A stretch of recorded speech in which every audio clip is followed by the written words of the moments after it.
Hello students, today we'll discuss functions in Python. We are already aware of what is a function, as in other programming languages we see a function is a small subprogram which supports modularity. A function is something which is meant for a particular task. So whenever it is called, it will execute its work and it leaves. The same thing stands with Python functions also. User-defined functions. Even built-in functions also do the same work actually. Right now, function in Python is a small subprogram that supports the concept of modular programming. Modular programming means small set of code like that. Okay. Now, creating a function is to write a code that is assigned a particular task when it is called. So creating a function, what do you mean by a function? A function is a set of code which executes a particular task when it is called. The same thing is said here. So creating a function means to write a code, a small piece of code, a subprogram that is assigned a particular task when it is called.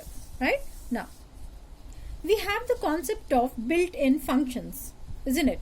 But what is the need of a user-defined functions? We are aware of it already we have seen it in C language as well. So what is the need for a user-defined function? Now, the program can be handled easily, like checking for errors or etc. If the program code is very lengthy, if it is a big task from top to bottom, you have to move across if at all you have any errors to check or etc. But if the program code is modular, in that case, it becomes easy to handle the program. That is the reason why we need user-defined functions. Next, it facilitates top-down modularity. Top-down modularity, nothing but from the beginning to end. Wherever you require, you will call it, there it will execute and it will come out, something like that. Next thing is reusability of code. What does this reusability means is you are writing the function once and you are calling it anywhere you want. I repeat, you are writing the function once in the program and you call that function wherever you require n number of times within the program. So what are you doing here? You are reusing the code instead of writing the code again and again. Next thing is it supports portability. Same thing what I said. The function can be called anywhere you want. Okay, these are the needs of a function. Now, how many types of functions do we have? As we all know that we have built-in functions and user-defined functions. What are built-in functions? Built-in functions are the functions that come built into the Python language itself. So they are not defined by the user, but they are built into the Python language. Okay, that means they are readily available functions which can be used directly. For example, print. I wanted to print something like print hello. I wanted to print hello. So in that case, I directly use print. Or I wanted to input something, suppose x is equal to input, enter a number. So it works something like this. So these two or eval, all these are some built-in functions. You doesn't need to write special code for it. You can directly use these functions.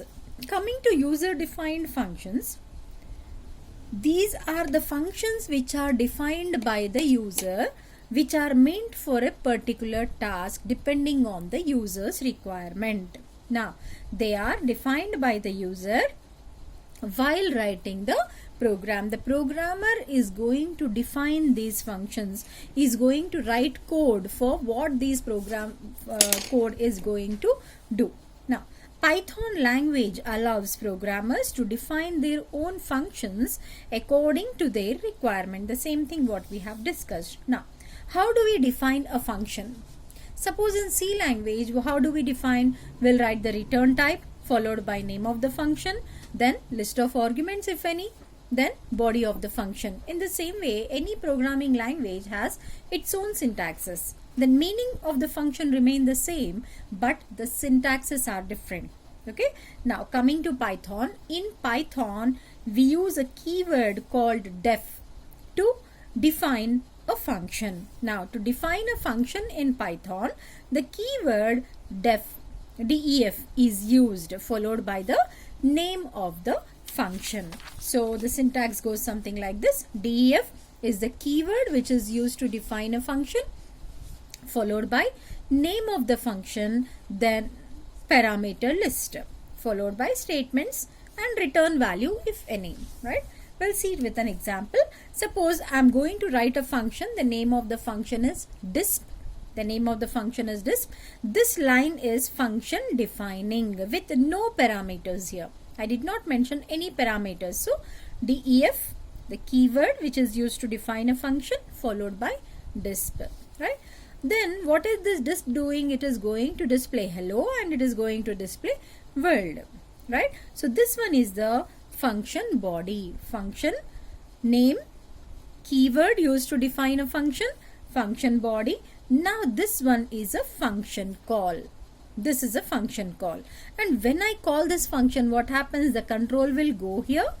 From there, what is its body having? It is having hello and world. Hello and world will be the output of this function. Okay. Now we'll see function with parameters or with arguments. Now here again I have to define a function. So def, the name of the function this time is sum, followed by two arguments. We'll put semicolon here. Even observe here as well. In the syntax also I have given, we put a colon, not a semicolon, sorry. So we put a colon after this defining. Okay. So here we have taken a function with parameters or with argument. So def is the keyword, followed by sum, the name of the function, and x and y are two parameters what I have taken. Here s is a local variable which is assigned x plus y. Then it is going to display something like this. Sum of the two numbers is print s. What is s? S is nothing but the value of addition of x and y. Now observe here, I made a function call. Name of the function is sum. I made a function call with what arguments here? 10 and 20 as my arguments. X, y, 10 and 20. So the first output, when I call this one, what happens? The control will go here and execute the body. In that case, what happens is s is equal to 10 plus 20. That means s value is 30 here. The same thing will be displayed. Sum of two numbers is print as s. What will be there? 30. In the second call, again I made a call to sum, and this time the arguments are 30 and 40. So x value is 30 and y value is 40. In such case, come here. Again, x value is 30, y value is 40. So sum of two numbers is 70. That is what output will be. Clear?